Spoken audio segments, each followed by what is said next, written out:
Today we are going to perform the experiment number 12, charge carrier density of semiconductor by Hall effect. In this experiment, aim of the experiment is to determine Hall coefficient of the given semiconductor and its charge carrier density.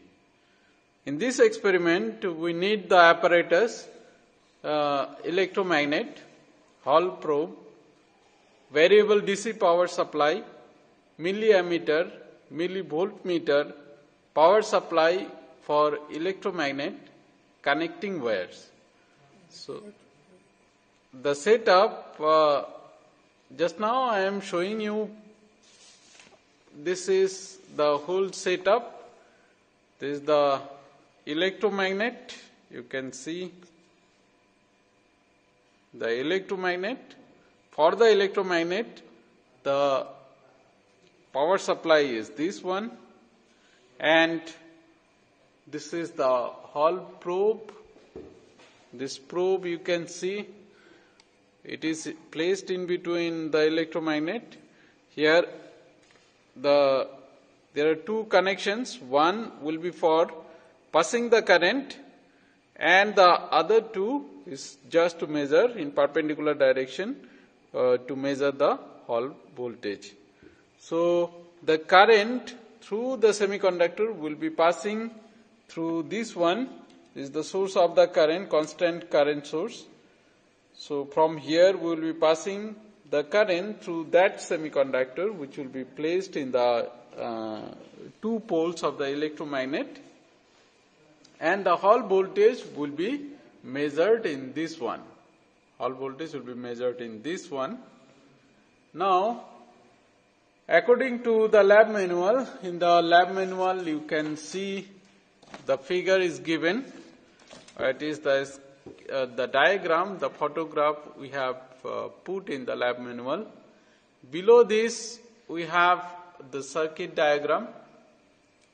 This you need to draw in your practical notebook, and if we go to the theory part, there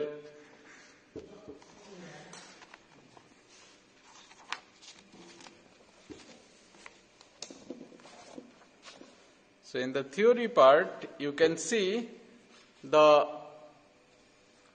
circuit diagram, or it is the schematic, where the semiconductor is there in the perpendicular direction, means this one is the magnetic field direction.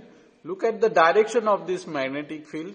It is the B is the magnetic field. It is moving from this side to this side, and the current is passed perpendicular to the direction of the magnetic field. If the magnetic field is in this direction, then the current is moving in this direction. So let us say Z direction is the magnetic field, then the X direction is the current. So if magnetic field and current directions are perpendicular, then perpendicular to both of these two will be the direction of the Hall voltage. You see the Y direction, here you can see the X, Y and Z directions. So along Z direction, magnetic field, along X direction, the current is passed. So along Y direction, this is the Y direction. So along this direction, the Hall voltage will be developed. So you can see the theory part. I'll not go into the details of the theory. You can go through it. You have to write the theory in your practical notebook. Now, let us go to the procedure part of this experiment. How to perform this experiment? Let us perform the experiment. So, our main aim is to find the Hall voltage at a different current, at two different current values through this semiconductor. So you have to follow the procedure part. If you follow, then we can go to the table. We'll show you how to perform the experiment. So, to find the Hall voltage, we need to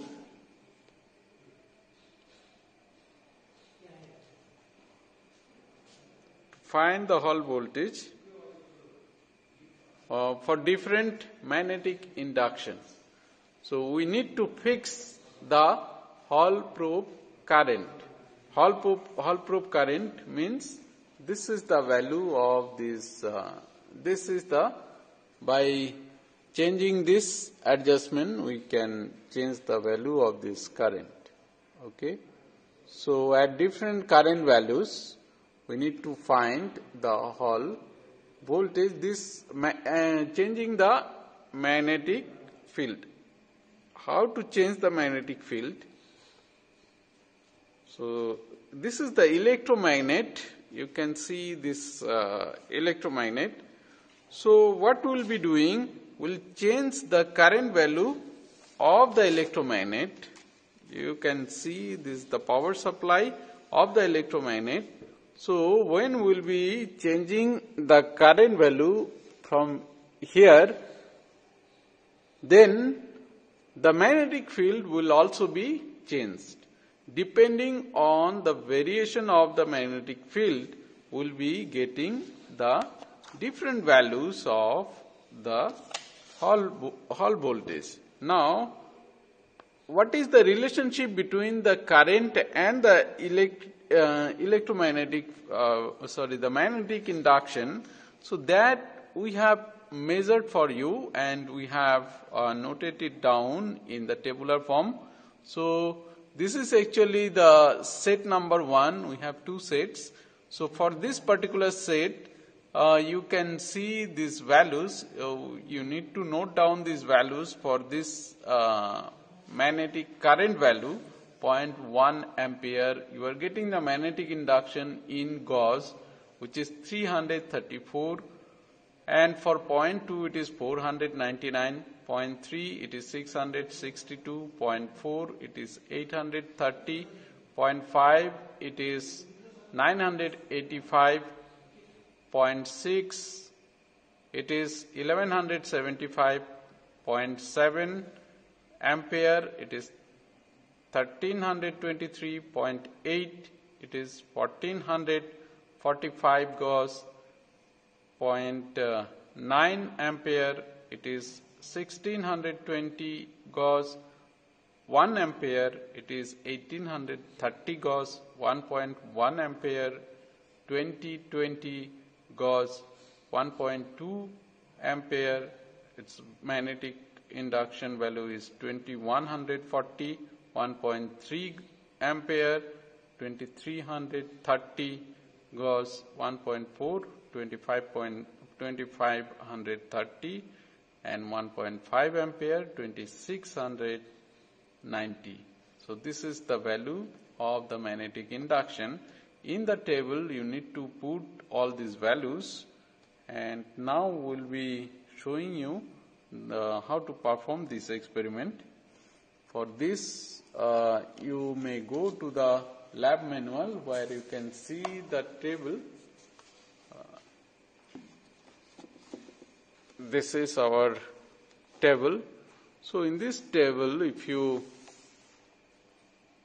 look at this, we need to find the Hall voltage. So to get the Hall voltage, we need to fix the current in the Hall probe. So let us fix the current in the Hall probe, which is equal to, let us say, whatever value is this, 1.6. 1.6. Right now it is 1.6. We will put one particular value. We have 2 such table for 2 different values of this current. Okay. So one value we will be taking at 2.5 milliampere. 2.5 milliampere. Look at this Hall effect setup. In this one, we can measure the milliampere current we can also measure according to the setup, or we are measuring the current. So this LED is you can see the green light over here, which indicates it is measuring the current value. And if you change this knob from this position to this position, then this will give you the voltage. So right now we are not using this one for the voltage, only for the current we are using, because through the semiconductor we are passing this constant current. Okay. So our value of the current is fixed. Our value of the current is fixed through this semiconductor. The green wire over here, this green wire, this one, it is for current, and in perpendicular direction of that, the hall voltage, the red one, will give you the hall voltage. Look at this setup. Once again we are showing you. The middle one, it is the semiconductor. You can see, look at this is the semiconductor, and the green wire, the inner two wires will give you this direction of the current. Sorry, you could not see it.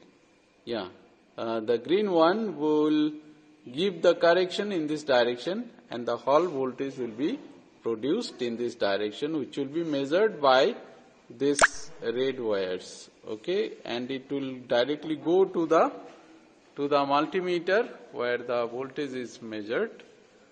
So we'll put this one in the electromagnet in such a position that all this current, magnetic field and the hall voltage are in mutually perpendicular direction. Okay, that you need to put it very carefully. If it is not placed exactly in the middle, then you will be getting some error in the result.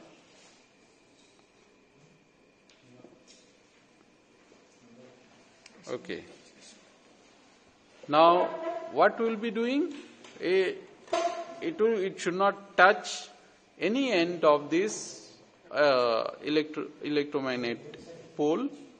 It should be exactly in the middle, and we'll be passing a constant current 2.5 milliampere through it. Now we'll change the magnetic field. How to change the magnetic field?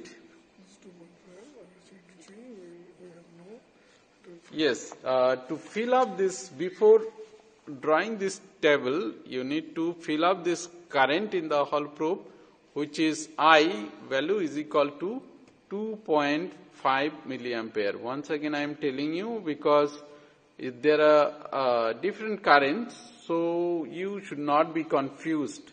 This current is for the hall probe current, and another current we will be putting in the table.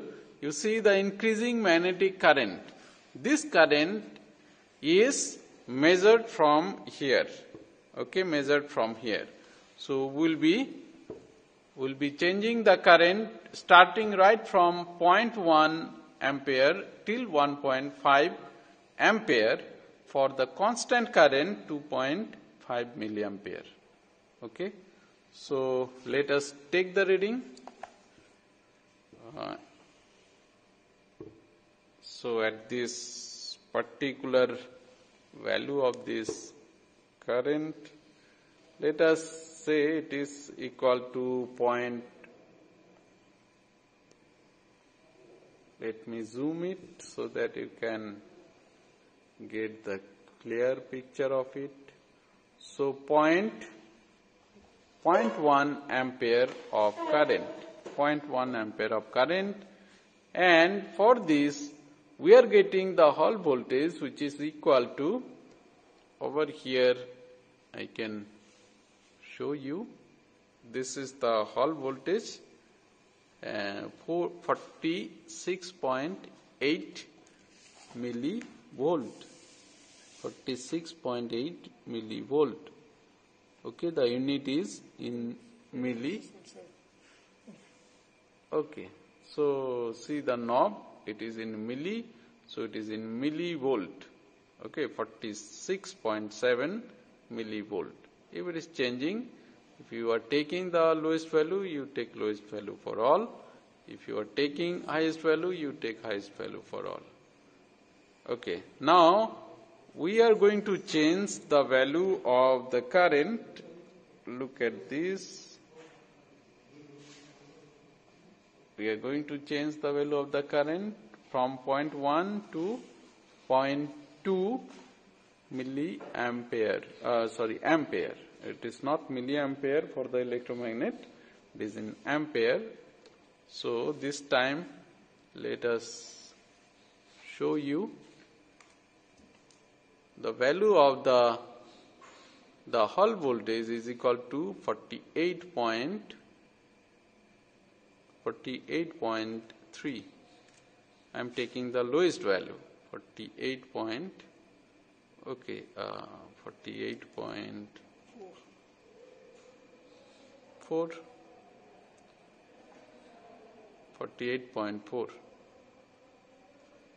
Okay, let us change the value of the current for the electromagnet to 0.3, and this time let us see what is the value of the Hall voltage. It is 49. Okay, now once again let us see what will be the value for 0.4.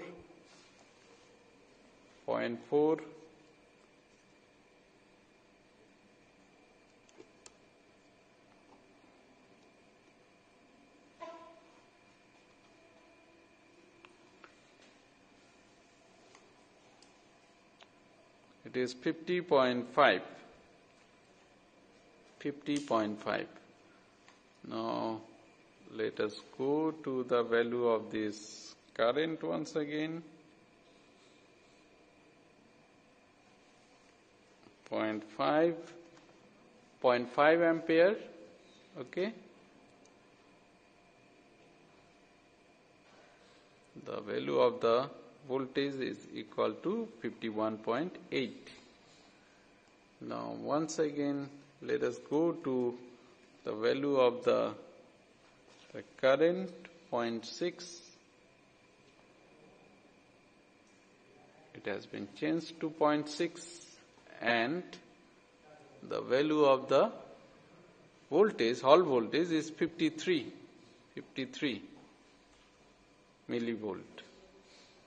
So let us go to the value of the current to 0.7, and this time it is, this value of the voltage is 53.6. Now let us once again go to the value 0.8 ampere, and the voltage is equal to 55.1 or 55.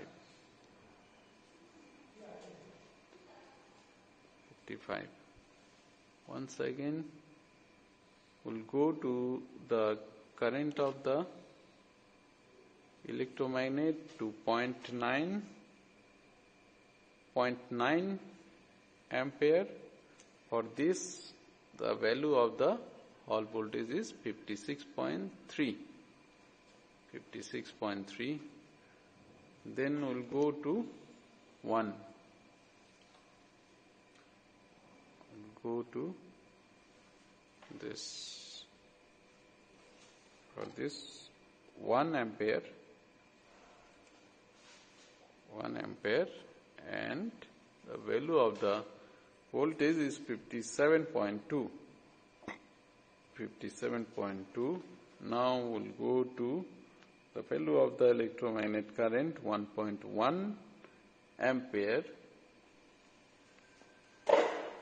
the difference is may not be noticeable, 58.4 for 1.1 milliampere current. Now, by 1.2 ampere, the value of the hall voltage is equal to 59.6. By changing the knob, this one, we are adjusting the current of the electromagnet to 1.3, and here the hall voltage is equal to 60.8. Okay. Once again, we need to change the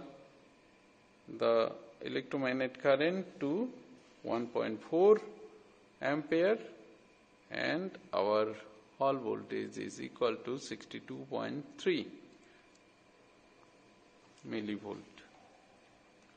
Now the last value will be taking it as 1.5 ampere for the electromagnet, corresponding hall voltage is equal to 53.3.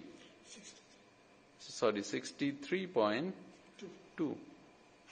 63.2. So that's all for this first table. Now for the second table, what we will do, we'll change the constant current supply, this 2.5 milliampere of current, to another value. Okay, so we'll go to some different value of this, which is equal to 5. Let it be constant. Yeah, we got 5 milliampere of current through the semiconductor, and we'll repeat the same experiment for the second table. We'll go to the current value of 0.1.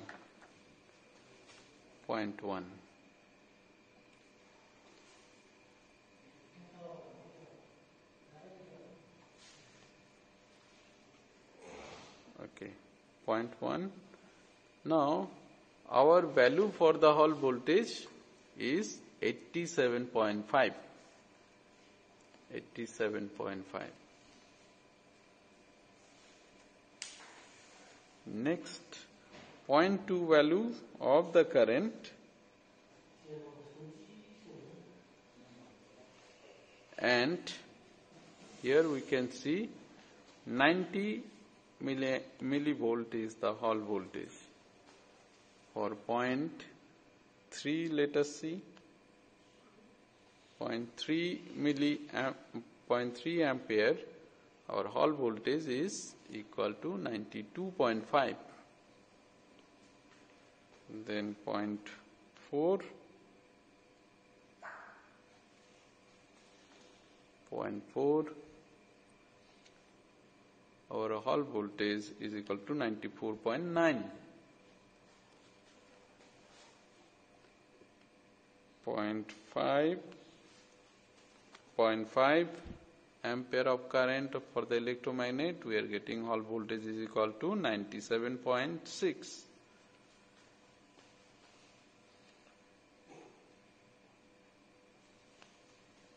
This time 0.6 ampere of current for the electromagnet, our hall voltage is 99.5.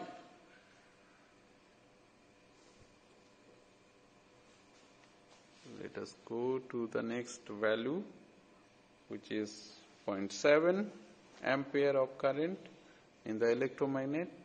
Our corresponding hall voltage is equal to 101.6 millivolt. 0.8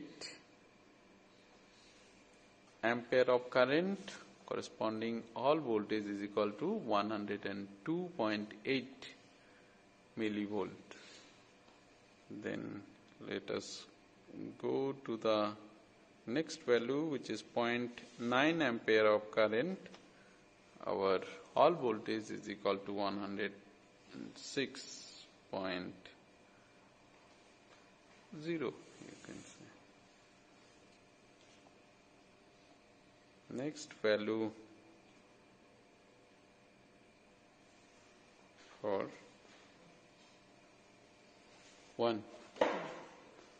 1 ampere of current, our corresponding hall voltage is 108.3 millivolt. 108.3 millivolt. Next reading of current for the electromagnet, it is 101.1 ampere of current, and the corresponding voltage is 109.9. 109.8.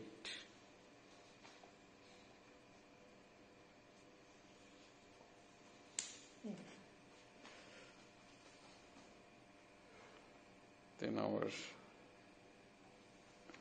next reading is 1.2.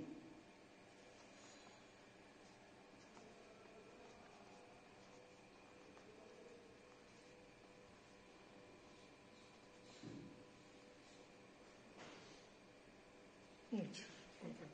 1.2 ampere of current. Our corresponding hall voltage is equal to 112.2. Now let us go to the next value, 1.3 milliampere of current. No, it has come back to 1.12, I think. 1.3. Yeah, 1.3 ampere of current. Our corresponding hall voltage 114.5 millivolt.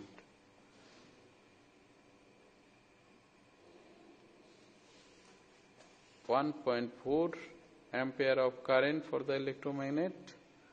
Our hall voltage is 116.2 millivolt.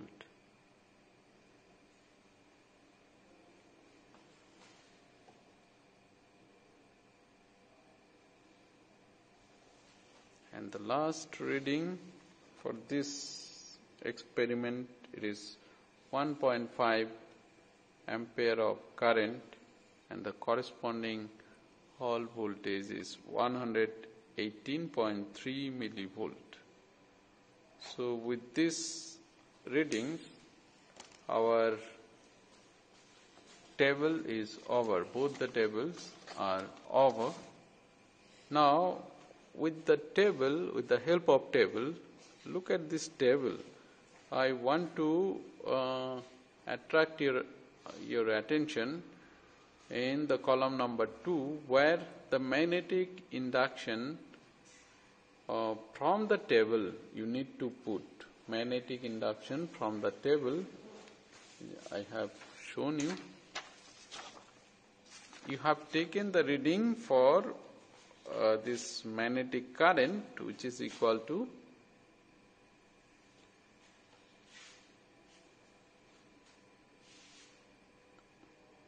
you have taken the readings for the magnetic current.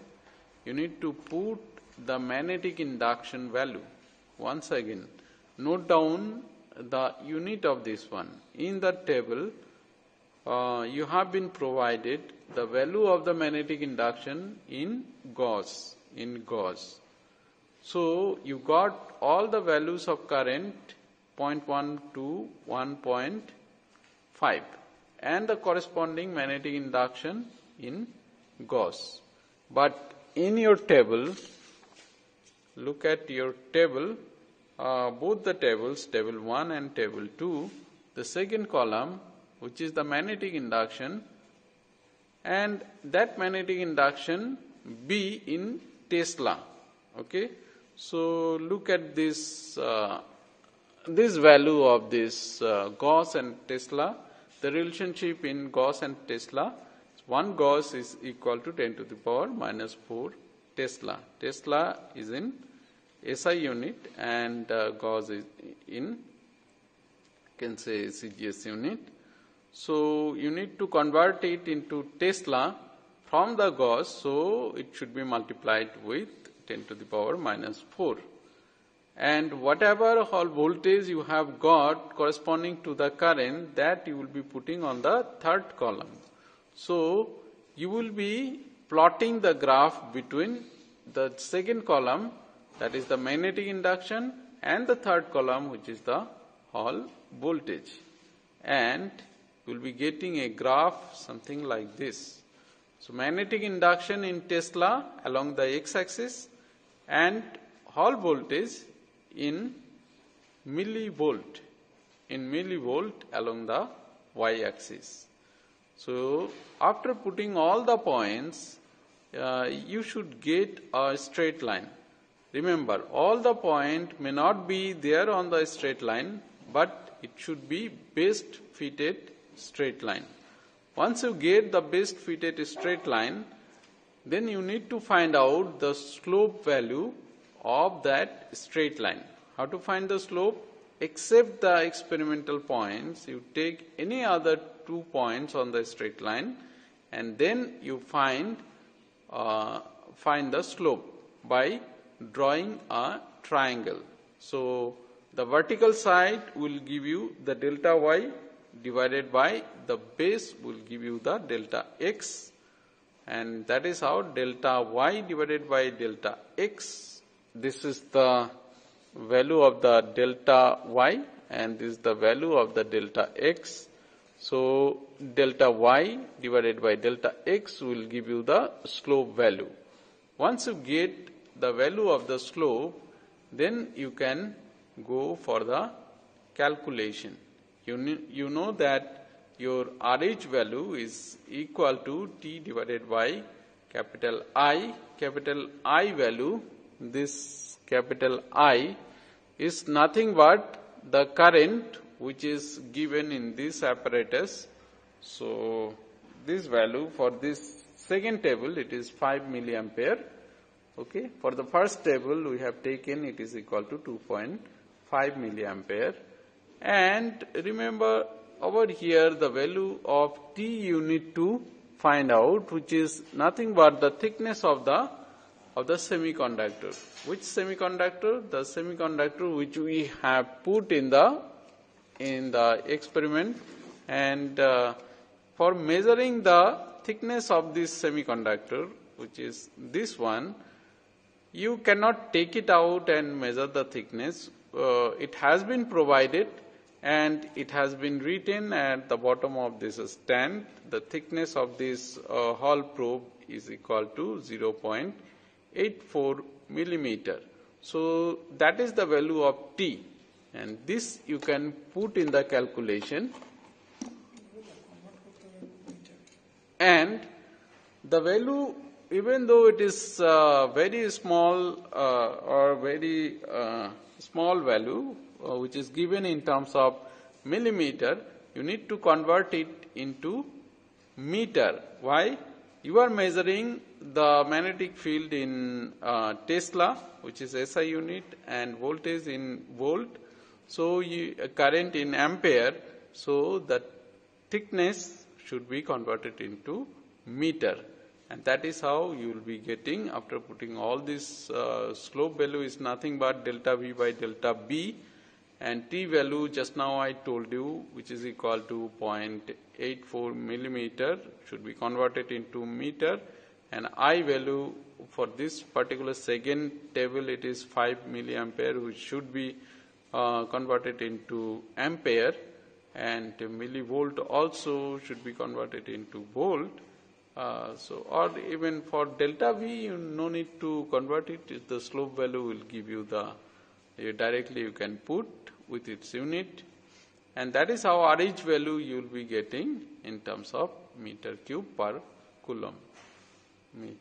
So for example, I can show you from the already done experiment of the previous year's students that I can show you.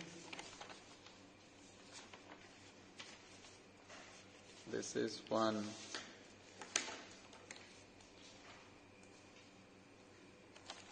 you can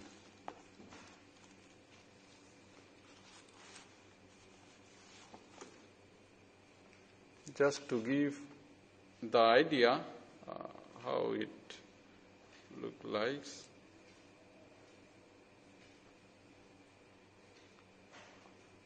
So this is the plot for the first table and a student drew for the second table also.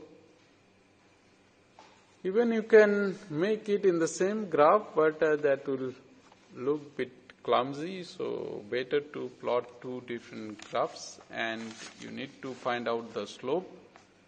Putting the value of the slope, you will be getting, in the formula you will be getting the RH value. Once you get the RH value, then what you will do, after getting the RH value, let me show you. You need to find out the density of the charge carriers. RH value for the table 1, for the table 1 you will be getting 1 RH value, okay. For table 2, for this table you will be getting 1 RH value, which you may designate it as RH1. And for the table 2, you will be getting another RH value,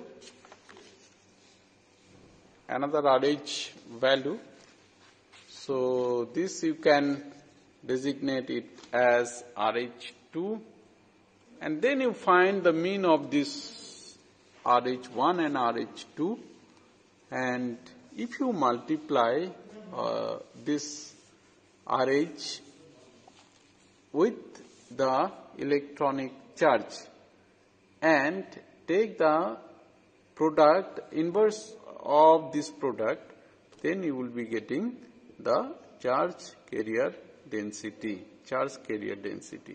Look at the formula. Charge carrier density N is equal to 1 divided by RH into small e. Okay.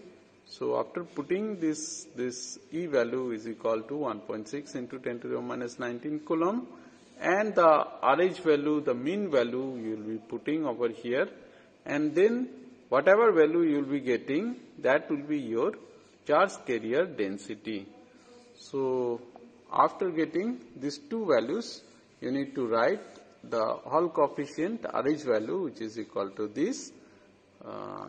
Over here it is written, which is equal to this, and the second one, the calculated charge carrier density of the given semiconductor is equal to this. You need to calculate this.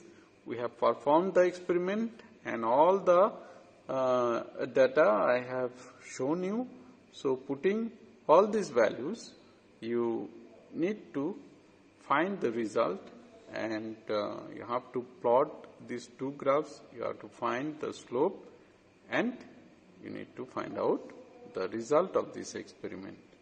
After writing the result, you need to write 2-3 sources of error and precautions. Whatever it is written in the lab manual, you can follow, or if you think that some more precaution is needed, you may also write that one, and that is how your experiment will be over. Okay, thank you.